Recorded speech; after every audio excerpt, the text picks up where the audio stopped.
భక్తుల కంటికి కనిపించే దైవాలు మంత్రాలయంలో సజీవంగా ఉన్న రాఘవేంద్ర స్వామి, తిరుమలలో అంతుచిక్కని అద్భుతాలు చేసే శ్రీనివాసుడు, ఈ రెండు క్షేత్రాల వెనుక ఉన్న ఆ రహస్యాలు మీకు తెలుసా? తెలిస్తే ఆశ్చర్యపోతారు.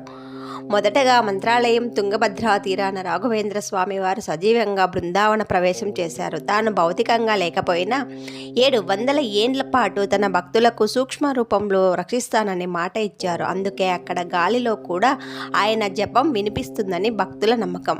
ఇక తిరుమల శ్రీవారు గర్భాలయంలోని స్వామివారి విగ్రహం వెనుక భాగం ఎప్పుడూ తేమగా ఉంటుంది. అక్కడ చెవి పెట్టి వింటే సాక్షాత్తు సముద్రపు అలల సవ్వడి వినిపిస్తుంది.